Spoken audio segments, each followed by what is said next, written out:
할렐루야. 오늘도 주 앞에 전심으로 예배하는 우리 성도님들의 삶에 주님의 은혜와 사랑이 가득하시기를 축복합니다. 곁에 어떤 사람이 있는가 하는 것은 우리 인생에 매우 중요한 요소가 되죠. 인자하고 사랑이 많은 가정적인 아버지를 보고 자란 아이는 사랑을 베풀고 나눌 줄 알고 남을 배려할 줄 아는 사람으로 성장할 수 있지요. 근데 늘 폭언과 폭력으로 가정을 두려운 곳으로 만든 아버지를 보고 자란 아이는 사랑을 받는 것이나 사랑을 주는 것에 굉장히 어색함을 느낀다고 합니다. 그리고 자신의 곁을 쉽게 내주지 않는다고 하지요. 한 청소년 상담가가 만난 아이들에 대한 이야기를 좀 들은 적이 있습니다. 사랑받고 자란 아이들은 뭔가를 잘했을 때 칭찬하기 위해서 다가가서 머리를 쓰다듬으면 웃으면서 더 품에 안기려고 하는데요. 폭력을 경험하며 자란 아이들은 잘했다고 칭찬하기 위해서 다가가면 움츠러든다는 거죠.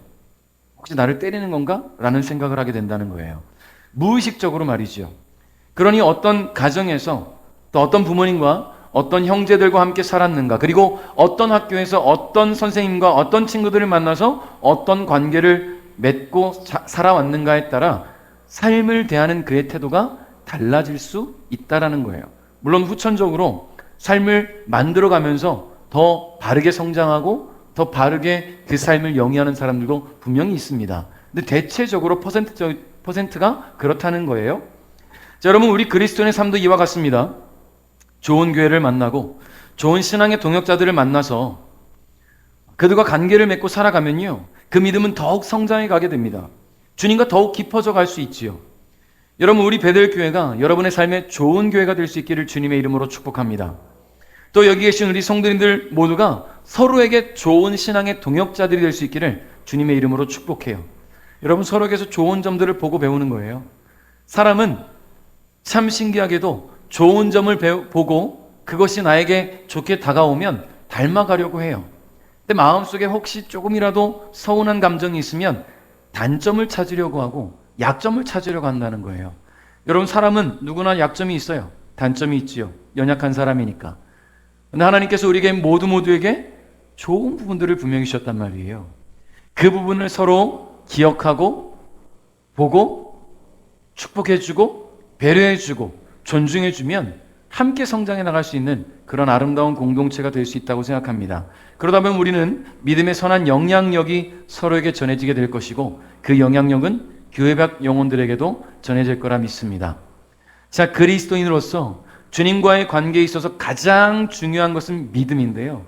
이 믿음이 굳건한 사람은 그 믿음으로 주님과 더욱 깊어지게 되고 주님을 느끼고 경험한 삶을 만들어갈 수 있겠지요.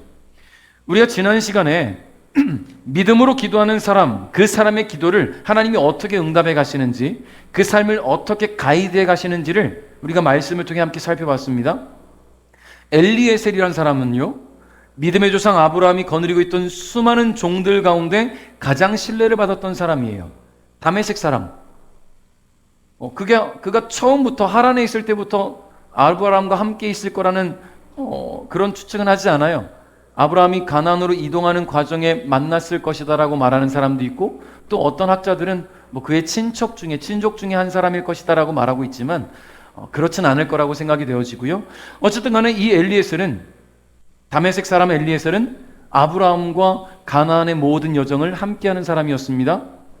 그리고 가장 믿을 만한 사람이었어요. 신뢰할 만한 사람. 그래서 아브라함은 그에게 자신의 모든 재산의 관리를 맡겼다라고 창세기 24장 2절에 기록하고 있지요. 그런데 이 엘리에셀에 대한 아브라함의 믿음은요, 돈 관리에 그치지 않았어요. 너무나 사랑하는 아들, 100살에 얻었던 그 무엇과도 바꿀 수 없는 아들 이삭의 아내 될 사람을 찾는 일을 이 엘리에셀에게 맡기는 거예요.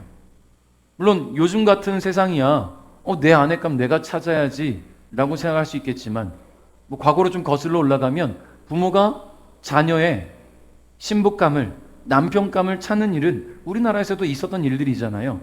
정략 결혼도 있었고, 아브라함 당시는 더 심했습니다. 부모가 그 아들을, 그 딸의 배우자를 항상 선택하는 일을 맡아 있었어요.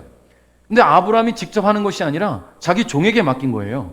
너무나 큰 일을, 어떻게 보면 가정의 그 가문에서 가장 큰 일 아닙니까? 결혼이라는 건요. 근데 그거를 지금 종에게 맡겼다는 거예요. 그렇다는 것은 그만큼 이 엘리에셀에 대한 마음이 깊었다라는 거겠죠. 그 믿음이. 자, 아브라함의 명을 받고 그의 고향인 하란으로 길을 떠난 엘리에셀은 그 먼 길을 걷는 동안 무슨 생각을 했을까요? 자, 여러분 모두가 한번 엘리에셀이 돼봅시다. 주인이 일을 맡겼어요. 그 일이 뭐냐? 내 주인의 아들의 배우잣감을 찾는 일이에요. 고향에 가서. 자, 800km 정도 되는 거리를 걸어서 걸으니까 빨리 걸어도 한 20일 정도라고 생각해 보십시오. 매일 자고 노숙하고 또 일어나면 또 아침 챙겨 먹고 또 걷습니다. 뭐 지금처럼 차가 있는 게 아니라 뭐 스마트폰을 보면서 걷는 것도 아니고 그냥 묵묵히 길만 보고 걷는 거예요. 그러면 무슨 생각을 했을까요? 여러분 무슨 생각이 들 것 같아요? 궁금해서 물어보는 거예요. 여러분 어떤 생각이 있을 것 같으세요? 저라면, 여러분도 그럴지 모르겠지만 저라면 어떡하지? 내가 혹시 잘못 선택하면 어떡하지? 그 고향에 가면 수많은 여인들이 있을 때 내가 그 중에서 어떻게 진짜 배우잣감을 찾지? 내가 정말 잘할 수 있을까? 주인은 왜 나한테 이런 걸 맡겼지? 너무 부담스러운데? 딴 사람도 있는데 굳이 왜 나한테 맡겼지? 여러 가지 오만 가지 생각이 들었을 것 같아요. 그렇지 않겠어요? 나의 선택에 따라 주인이 자기 아들의 신부감을 골라주겠다고 하는데 얼마나 막중한 임무예요. 너무나 부담됐을 것 같아요. 자, 하란 땅 나홀의 성 앞에 도착한 엘리에셀의 모습을 통해서 그가 오랜 날 걸으면서 무슨 생각을 했을지를 좀 짐작해 볼 수가 있습니다. 엘리에셀은요, 나홀의 성 밖 우물가에 도착하자마자 마음으로 하나님께 기도했어요. 그의 기도는 매우 구체적이고 신중했는데요. 우리 다 같이 창세기 24장 12절부터 14절 한번 읽어봅니다. 시작. 여호와여, 주께서는 저의 주인 아브라함의 하나님이십니다. 오늘 제가 주인 아들의 아내감을 순탄하게 찾을 수 있도록 도와주옵소서. 제 주인 아브라함에게 은혜를 베풀어 주옵소서. 저는 지금 우물가에 서 있고 성의 여자들은 물을 기르러 나오고 있습니다. 제가 그중 한 여자에게 그 물동이에 있는 물을 좀 먹게 해주십시오 하고 말할 때 만약 그 여자가 마시세요, 내가 당신의 낙타들에게도 물을 먹이겠습니다 라고 말하면 그 여자를 주의 종 이삭의 아내감으로 알겠습니다. 주께서 제 주인에게 은혜를 베푸시는 것으로 알겠습니다. 아멘. 자, 엘리에셀은 오랜 날 동안 걸으면서 마음이 매우 복잡했을 거라는 얘기예요. 얼마나 좀 힘들었을까요? 마음이. 내가 가서 만나게 될 여인은 누굴까? 어떤 집안에서 어떻게 자란 여인을 만나게 될까? 겉으로는 가면을 쓴 여인을 만날 수도 있잖아요. 겉으로 보기엔 너무나 참하고 착하고 배려할 줄 아는 그런 사람인데 막상 까디집어 보니까 아닌 사람들이 있을 수 있잖아요. 가면을 쓰고 만나는 사람들. 내가 찾아서 데려갔는데 주인이 마음에 들어 하지 않으면 어떡하지? 오만 가지 생각. 그런데 그 와중에 목적지에 도착한 그가 내린 결론은 뭐였을까요? 하나님께 맡긴다. 할렐루야. 하나님께 맡긴다. 나의 안목과 기준으로 이삭의 아내를 고르는 것은 분명히 어려운 일이야. 그 누구를 내가 어떻게 찾겠느냐? 그 땅의 수많은 여인들 가운데 어떻게 한 여인을, 그것도 내 주인의 아내 될 사람을, 내 주인의 아들의 아내 될 사람을 내가 어떻게 찾겠느냐? 하나님께 맡기겠다. 여러분, 아주 단순했어요. 너무 단순해요. 하나님 찾으시면 되잖아요. 내가 고민할 필요가 뭐 있습니까? 하나님이 찾으시면 되잖아요. 그는 이런 마음으로 하나님께 이삭의 아내 될 사람과의 만남을 구체적으로 기도한 겁니다. 여러분, 도대체 이 종이잖아요, 종. 도대체 이 종이 어디서 이런 믿음이 나왔을까? 그는 아브라함의 종일 뿐인데 지금 이 믿음은 아브라함 못지 않아요. 그렇습니다. 그의 믿음이 아브라함 못지 않을 수 있었던 것은 그가 아브라함의 반평생을 아브라함과 함께 있었기 때문이에요. 아브라함 곁에 있었기 때문입니다. 아브라함이 75세에 하나님의 부르심에 순종해서 믿음의 발걸음을 옮겼던 때부터 지금 약 60여 년이 지난 이 시기까지 줄곧 아브라함 곁에 있는 거예요. 아브라함이 하란에서 가나안으로 이동할 때, 가나안에서 애굽으로 내려갈 때, 다시 가나안으로 돌아왔을 때 엘리에셀은 늘 아브라함 곁에 있었습니다. 그의 곁에 있으면서 그의 삶에 역사하시는 하나님의 능력을 눈으로 보았지요. 그 늙은 주인이 말도 안 되는 나이에 아들을 갖게 되는 것도 산증인 아닙니까? 내 주인은 다 늙었는데 그 100세의 아들을 얻었어. 종은 다 본 거예요. 다 목격하고 있는 거예요. 하나님은 살아계시구나. 하나님은 정말 살아계신 분이구나. 아브라함과 함께 거하면서 하나님이 아브라함에게 역사하시는 모든 과정을 다 경험하는 거예요. 엘리에셀은 철저하게 아브라함 곁에 있으면서 그를 통해 하나님에 대해 듣고 경험하면서 그 믿음이 차곡차곡 성장하게 된 것입니다. 다시 말해 아브라함의 믿음은 곁에 있던 엘리에셀에게 전이 된 거예요. 할렐루야. 여러분, 그런 믿음으로 나홀의 성 밖에서 기도하던 엘리에셀의 간구를 하나님은 들으셨습니다. 하나님 미처 그의 기도가 끝나기도 전에 우물가에 물을 뜨러온 리브가를 만나게 해주셨어요. 리브가를 본 엘리에셀은 여호와 하나님께 기도했던 것처럼 리브가에게 물을 좀 줄 수 있느냐라고 물었어요. 이 엘리에셀의 물음에 리브가는 기꺼이 그에게 물을 줍니다. 그리고는 참 신기하게도 엘리에셀이 구체적으로 기도했던 것처럼 엘리에셀이 물을 다 마시자마자 내가 당신의 낙타들에게도 물을 좀 마시게 하겠습니다 라고 먼저 배려하는 거예요. 여러분, 쉬운 일이 아니란 말이죠. 이게 너무나 힘든 일 아닙니까? 엘리에셀이 기도했던 기도 그대로였어요. 여러분, 지금 성 밖에 나와서 물을 기르러 나왔다는 것은요, 이제 지금 저녁 시간이에요. 낮에는 너무 뜨거워서 여인들이 활동하지 않아요. 저녁 시간에 성 밖에 나와서 물을 길어 가면 이걸로 이제 밥도 해 먹고 씻고 이것을 빨리 집에 가야 이 물 가지고 뭔가를 다 해낼 수 있다는 얘기예요. 근데 자기도 지금 바쁜데 낙타 10마리에게 지금 물을 먹여야 돼요. 낙타 한 마리가 얼마만큼 물을 마신다고 제가 지난주에 얘기했습니까? 드럼통 하나 100리터. 100리터. 그럼 10마리면 1000리터잖아요. 1000리터. 예? 여러분, 이게 지금처럼 수도 틀어서 쭉 나오는 게 아니라 우물에서 물을 떠서 이 바가지로 떠서 드럼통이 없을 테니 계속 떠다 놓으면 마시고 떠다 놓으면 이걸 몇 번을 해야 됩니까? 그러니 제가 지난주에도 말씀드렸죠. 리브가는 굉장히 고운 얼굴에 굉장히 강인한 체력을 갖고 있는 사람일 것이다. 제가 찾았잖아요.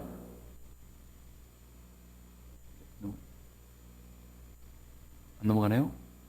네, 이렇게 이쁜 얼굴이었지 않을까. 근데 몸은 이런. 네, 줄리아 빈스라는 실존하는 인물인데요.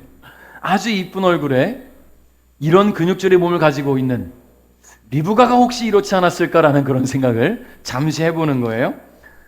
이거 보여주려고 혼자 얼마나 흐뭇했는지 이거 찾아가지고 리브가는 이랬을 것이다. 나중에 천국 가면 꼭 여러분 리브가 한번 만나보세요. 악수할 때 그가 내 손을 꽉 잡는지 한번, 예? 얼마나 힘이 좋은 여인인지 한번 만나면 보고 싶어요. 자, 엘리에셀은 이제 리브가에게 어느 집안의 딸인지 묻습니다. 근데 놀랍게도 내 주인 아브라함의 동생 나홀의 손녀였어요. 아브라함의 명령이 뭐였어요? 내 고향에 가서 내 친척들 가운데서 여인을 찾아라. 근데 하나님께서 만나게 하신 이 여인이 내 주인 아브라함의 동생의 손녀예요. 축복거이죠. 근데 나이 차이는 별로 안 날 수도 있어요. 아브라함이 100세에 얻었으니까. 그렇죠? 자, 이제는 이 리브가는 엘리에셀의 기도에 아브라함의 소원까지 더해진 하나님께서 준비해 두신 여인이었다는 것이 확실해졌습니다.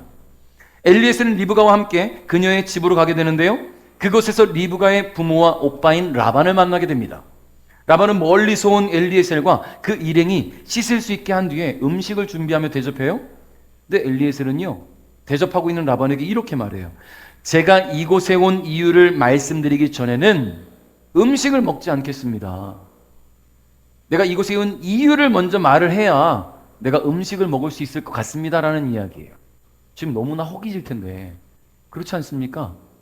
여러분, 우리는 보통 일반적인 사람이라면 우선순위가 먼저 나의 욕구를 충족하고 나서 그 다음 이것이 해결되고 나야 다음 게 해결되는 거 아닙니까?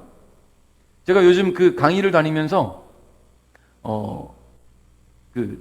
스키마라는 거를 이제 병사들이 가르쳐요. 근데 제가 조금 부족하게 알고 있던 것을 지난주에 함께 강의에 들어갔던 강사님들 중에 심리학 박사님이 계셔요. 그래서 이분에게 좀 제대로 들었어요.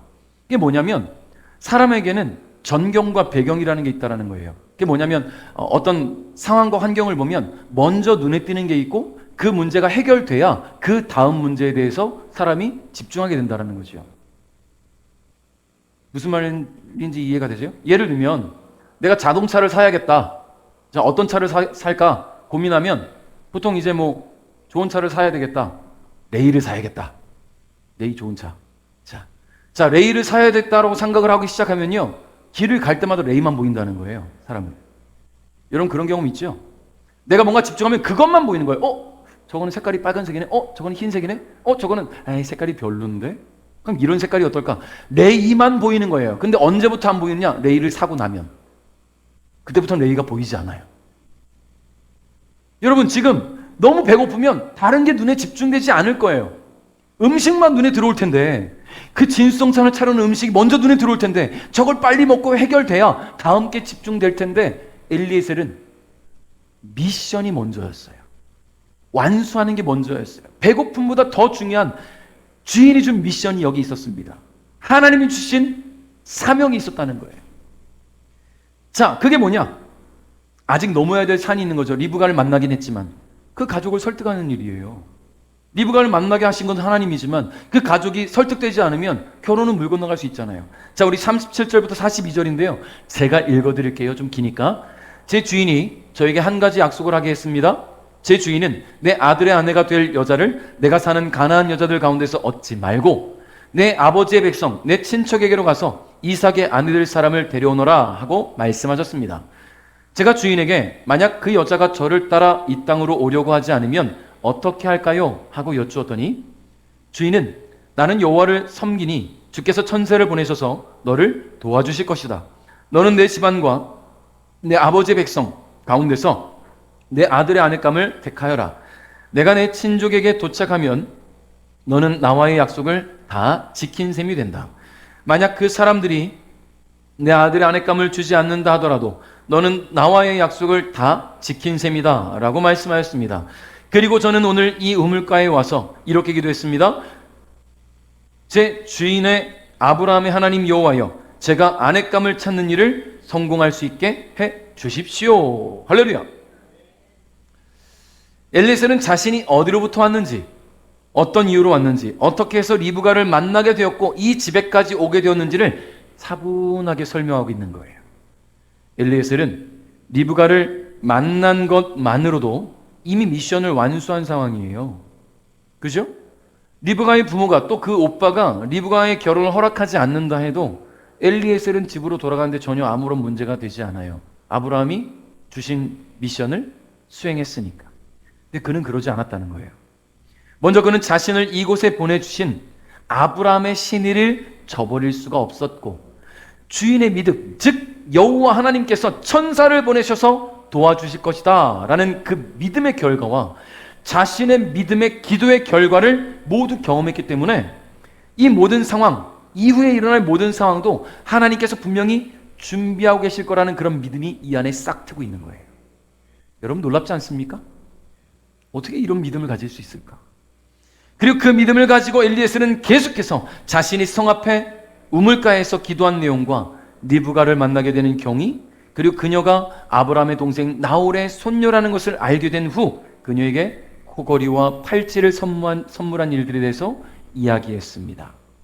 그리고 나서 그가 무엇을 했는가? 이게 굉장히 중요한 부분이에요. 48절, 49절 제가 읽겠습니다. 그리고 나서 저는 머리를 숙여 여호와께 감사드렸습니다. 할렐루야. 저는 제 주인의 하나님 여호와를 찬양했습니다. 이는 주께서 저를 바른 길로 인도해 주셔서 주인의 동생의 손녀딸을 주인의 아들의 아내감으로 얻게 해주셨기 때문입니다. 이제 당신들이 제 주인에게 친절과 진실을 보여주시려거든 그렇게 하겠다고 말씀해 주시고 그렇게 하지 못하겠거든 못하겠다고 말씀해 주세요. 그렇게 해주시면 저도 제가 할 일을 결정할 수 있을 것입니다. 할렐루야. 그렇습니다. 엘리에셀은 먼저 여호와 하나님께서 행하신 그 모든 일들에 대해 감사의 찬양을 올렸어요. 그는 믿음이 있었고 그 믿음은 리브가의 만남이라는 결과로 증거가 된 거예요. 여러분, 이게 굉장히 중요한 거예요. 믿음은 그 믿음에 대한 증거가 나타나야 되는 거 아닙니까? 증거가 나타나야지요. 여러분, 마음으로는 하나님께 다 맡긴다 하면서 맡기고 있습니까? 맡겼다면 증거가 나타나야죠. 하나님께 온전히 맡겨드려야죠. 기도해야죠. 그 기도의 결과를 묵묵히 기다릴 줄 알아야 되는데, 우리는 어떤 것을 기도하면 기도하고 내가 그 기도를 수습하기 위해서 막 움직입니다. 보통 그래요. 사람이 하나님을 온전히 믿지 못하고 온전히 따르지 못할 때 말입니다. 자, 이제 이후의 상황 또한 여호와 하나님께서 인도에 가실 것을 이 엘리에셀은 믿으면서 리브가의 아버지와 그 오빠에게 청혼을 하고 있는 거예요. 그런데 아주 놀라운 일이 벌어졌어요. 50절, 51절에 라반과 부델이 대답했습니다. 이 일은 여호와께서 하시는 일이니 우리는 좋다 나쁘다 말할 수 없군요. 자, 리브가가 당신 앞에 있으니 데리고 가세요. 여호와께서 말씀하신 대로 리브가를 데려다가 그대의 주인의 아들과 결혼시키세요. 할렐루야. 솔직히 이 말도 안 되는 상황에 사랑하는 딸을, 사랑하는 여동생을 처음 보는 사람에게 보낼 사람이 누가 있겠어요? 그렇지 않습니까? 그렇잖아요. 지금 이 사람이 진실로 말하고 있는 건지 지금 거짓말로 썰을 푸고 있는 건지 누가 알겠어요? 여러분, 사람은 굉장히 지혜롭고 똑똑하고 영악할 수 있습니다. 제가 한 부대에서 용사들에게 이제 이 워크북이 있어요. 이 워크북에 이렇게 좀 쓰는 난이 있거든요. 가끔 활동으로. 예를 들면 제시어들을 쭉 나열해 놓고 이 제시어들을 골라서 한 주제에 대해서 스토리텔링을 하는 그런 프로그램이 있습니다. 창의에 대해서 가르칠 때. 그러면 뭐 주제를 휴가에 대해 주면 앞에 있는 단어들 뭐 군대 용어들이 있는데 지통실이라든가 뭐 여친이라든가 학교 이름 뭐 이렇게 해서 쓰고 스토리텔링을 해요. 너무 다 한 것처럼 뭐 편하게 있는 용사가 있어서 그 용사를 지적하고 한번 발표해보라고 했더니 마이크 줬더니 술술술 해요. 너무 잘하는 거예요. 너무 잘해서 박수를 치고 가서 보니까 책에 아무것도 없어요. 아무것도 쓰지 않았어요. 머릿속에서 금방 나온 거예요. 이런 사람도 있는데 지금 엘리에셀이 지금 다 거짓말이면 어떡해요? 내 딸, 내 여동생 모르는 사람에게 지금 팔려가는 거 아닙니까? 두렵잖아요. 그런데 이들이 뭐라고 말해요? 이 일은 여호와께서 하시는 일이니 우리가 좋다 나쁘다 말할 수 없다. 하나님께서 하시는 일이니 우리가 선택할 수 있는 일이 아니다라는 이야기입니다. 여러분, 언젠가 한 선교단체에서 사역하고 계신 간사님, 친한 간사님이 계신데 좀 황당한 일을 겪었다면서 들려주신 이야기가 있어요. 이분이 선교단체에서 아주 열심히 사역하다 보니까 많은 집회를 인도하게 되고 많은 행사를 주관하게 되는 거예요. 그러다 보니까 많은 사람들을 만나게 되겠죠. 타 지역에 있는 청년들이나 또 성도들도 만나게 되는 거예요. 근데 어느 날 한 여성이, 다른 지역에 있는 한 여성이 연락이 왔다는 거예요. 집회에서 몇 번 본 여성인데 그분이 하는 말이 하나님이 간사님과 결혼하라는 마음에 그런 감동을 주셨다는 거예요. 그래서 만나자고. 너무 황당한 거죠? 뜬금없이 이게 무슨 일인가? 혹 진짜 그게 하나님의 뜻이었다면 간사님도 내게도 하나님 뭔가 사인을 주셔야 되는 거 아닙니까? 결혼이라는 것은 너무나 중요한 일이고 한 가정이 세워지는 일인데, 그래서 그 여성분께는 일단 진지하고 신중하게 나도 기도해 보겠다라고 얘기만 하고 일단 무마시켰대요. 뭐 물론 그 여성과의 일은 단순한 해프닝으로 끝났다고 합니다.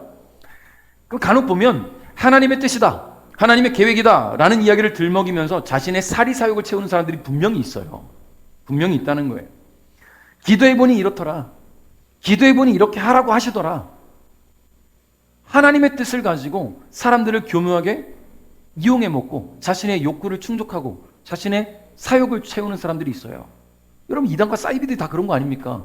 성경에 있지도 않은 이야기들, 성경을 다르게 해석하고는 자신의 욕망을 채워나가는 거예요. 사람들을 속이는 거예요. 그런 사람들이 얼마나 많아요. 오래전 이야기이긴 하지만 탁지원 소장님이 그러잖아요. 우리나라에 하나님이 40명이 넘는데요, 예수님도 50명이 넘고 우리나라에 알려진 이단 사이비들만 지금 우리가 아는 것이지 그 밖에 수많은 이단과 사이비들이 여전히 많다는 이야기죠. 여러분, 그런데 정말로 하나님께서 원하시는 일이라면 하나님께서 그 상황과 환경들을 다 만들어 가신다는 거예요. 오늘 이 부두엘과 라반의 마음을 움직이신 것처럼 말이죠. 할렐루야. 여러분, 지금 엘리에셀이 부두엘과 라반에게 하는 말들은요, 그들을 설득하기 위해 지어낸 이야기가 아닙니다. 하나님의 뜻이라는 이름으로 자신의 계획을 이루려 함도 아닙니다. 엘리에셀이 경험한 모든 일들은 부두엘의 딸 르브가가 직접 경험한 일입니다.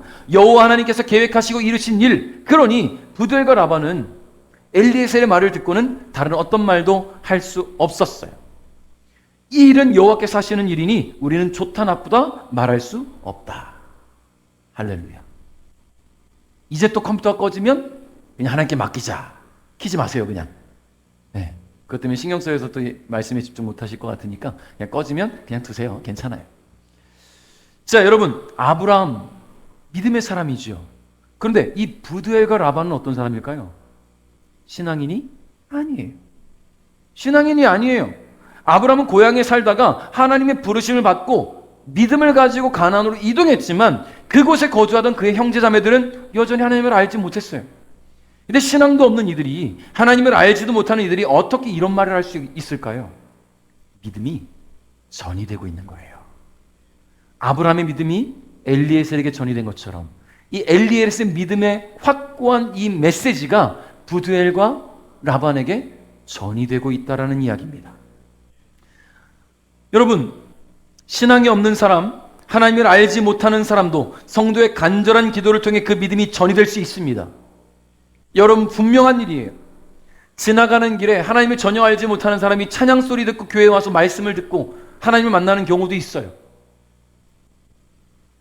전혀 신앙이 없는 사람이 길에서 복음 전하는 이야기에 자신을 회개하고 가슴을 치고 하나님 앞에 꼬꾸라지는 일이 일어날 수 있어요. 하나님이 역사하시면 믿음은 전이 될 수 있다는 거예요. 여러분이 사랑하는 가족들, 믿지 않는 남편, 믿지 않는 아내, 믿지 않는 자녀들, 믿지 않는 부모님, 믿지 않는 친구, 믿지 않는 이웃들, 여러분 간절히 기도하세요. 내 믿음이 확고해지고 풍성해지고 내 믿음이 차고 넘치면 전이 될 수 있어요. 왜 전이가 안 됩니까? 이 안에서만 지금 움직이니까. 여러분, 믿음은 언제까지 얼마만큼 성장해 가야 되냐면 그리스도의 장성한 분량에까지 자라나야 됩니다. 그렇다는 것은요, 매일매일 새로워져야 되는 거예요. 그러려면요, 매일매일 기도하셔야죠. 매일매일 말씀을 가까이 하셔야죠. 할렐루야. 지난주에 우리 치현 청년이, 목사님, 제가 성경을 좀 통독해 보려고 합니다. 창세기부터 하면 항상 어려우니까 신약부터 해보려고 합니다. 그래서 제가 그래 사복음서를 철저하게 읽고 시작해보자. 계속 코멘트를 해줘요. 말씀을 읽었더니 이런 말씀의 은혜가 됩니다. 여러분, 우리가 왜 성경의 말씀들이 믿어지면서도 그 내 삶에 안 이루어집니까? 뭐 아는 말씀이니까 더 이상 가까이 하지 않아서 그래요. 에이, 성경에 있는 이야기 다 아는 내용이잖아. 그래서 더 이상 가까이 하지 않아요. 그러니까 성장이 없어요. 여러분, 말씀을 매일매일 묵상하십시오. 조금이라도 좋아요. 매일매일 묵상하세요. 하나님과 가까워지는 일입니다. 매일매일 기도하세요. 하나님과 가까워지는 일입니다. 그렇게 내가 채워지면 내 안에 충만해진 믿음은 겉으로 전이 되는 거예요. 내 남편에게, 내 아내에게, 내 자녀들에게, 내 사랑하는 친구들에게 말이죠. 다음날 아침 잠에서 깬 엘리에셀은 이제 뭘 할까요? 그 멀리 와서 20일 이상 걸어와서 하나님이 역사하신 대로 딱 리브가를 만나고 그 부모를 만나고 이제 모든 임무가 완수됐잖아요. 800km나 되는 먼 길을 왔는데 다음날 아침에 일어났어요. 그럼 이런 생각하지 않을까요? 저 어르신, 여기 좀 가볼 만한 관광 명소가 있습니까? 여기 어디 맛집 좀 있으면 좀 알려주세요. 왜냐하면 그 지역, 그 당시는 뭐 지역마다 특색이 너무 다를 테니까 관광 명소도 있을 테고 맛집도 있을 텐데 좀 그렇게 좀 시간을 좀 보내가면 안 됩니까? 엘리에셀은 어떻게 했냐면 바로 다음날 아침에 일어나자마자 주인에게 돌아가야 되겠다고 합니다. 그러면 엘리에셀이 혼자 돌아가는 게 아니잖아요. 리브가의 결혼을 허락한 부모와 오빠는요, 마른 하늘에 날벼락을 맞은 것 같을 거예요. 어제 처음 본 사람이 쭉 이야기를 하더니 다음날 아침에 딸 데리고 가겠대. 이 허락할 부모가 어디 있습니까? 이렇게 헤어지면 언제 다시 만날지 몰라요. 죽을 때 만나게 될지. 여자 혼자 이동할 수 있는 거리가 아니잖아요. 800km나 되는 그 먼 거리를 가고 나면 다시는 못 볼 수도 있어요. 이렇게 허락할 수가 없죠. 근데 허락해 달래요. 데려가겠다고.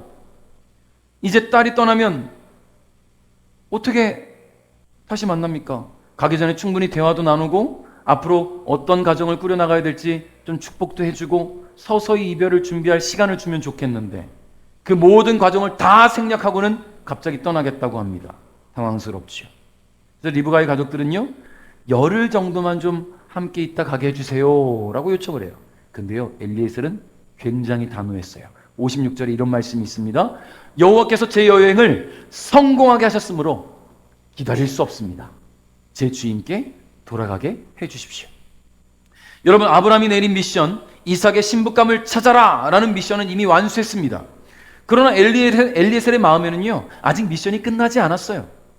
그렇게 찾은 여인, 하나님께서 예비하신 여인, 이 여인을 주인에게로 데려가는 것까지가 그의 미션이었던 거예요.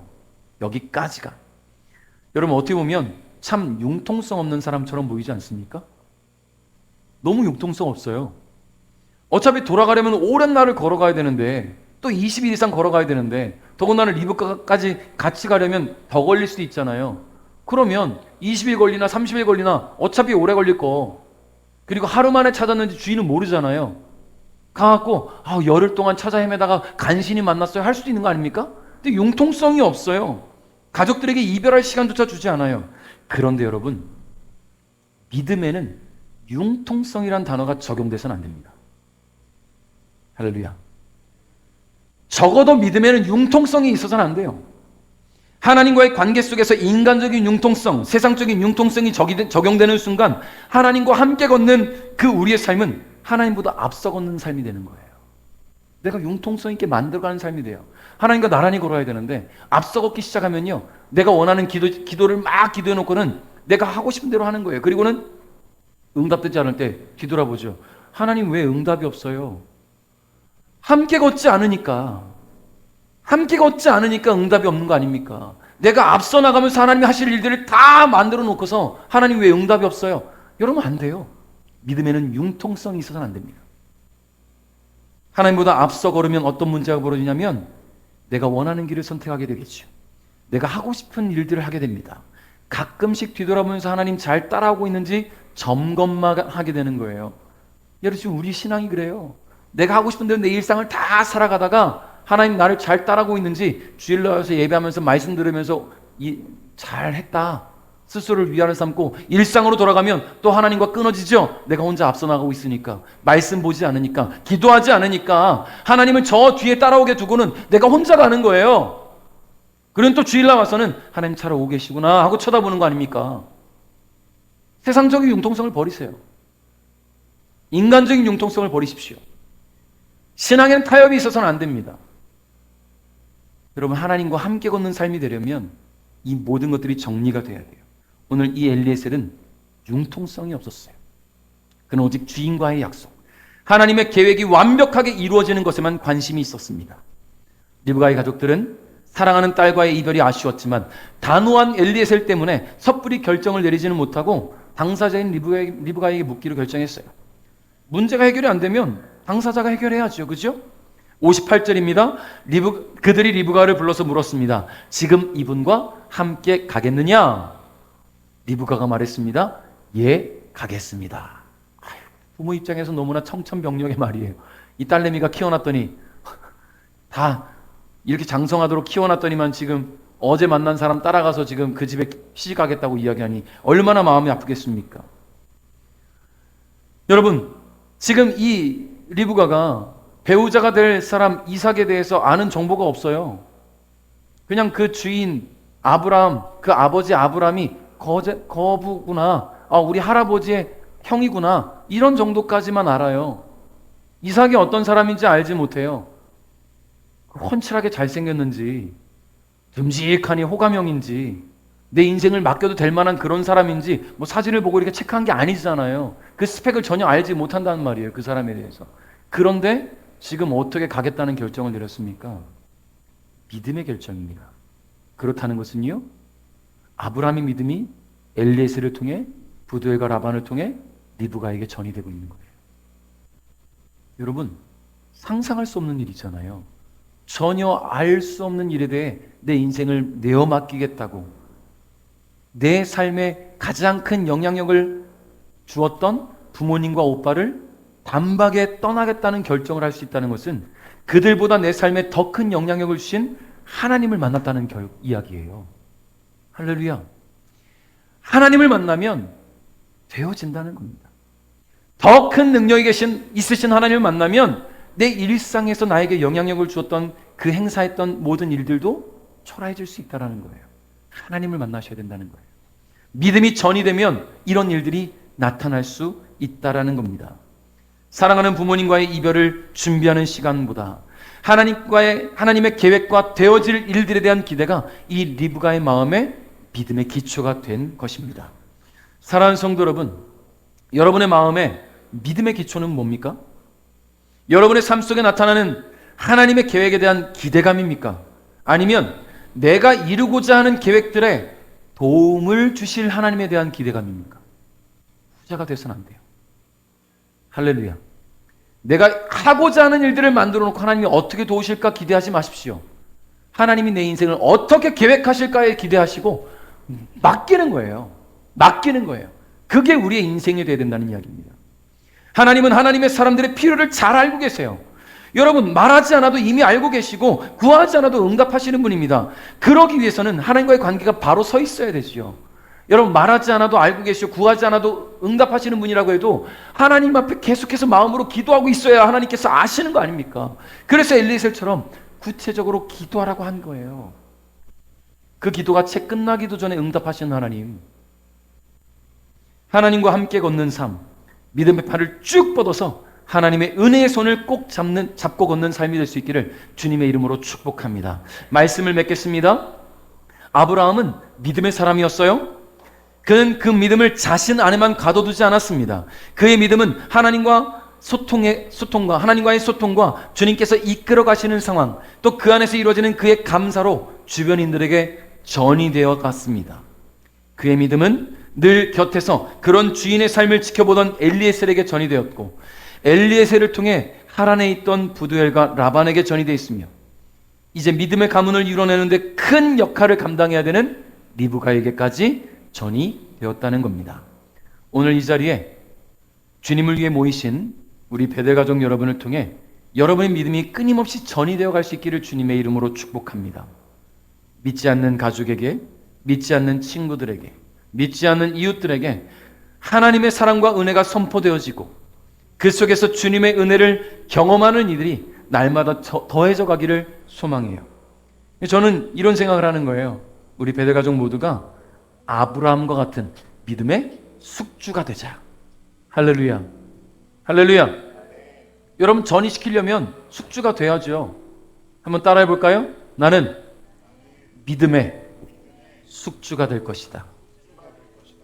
여러분, 믿음의 숙주가 되십시오.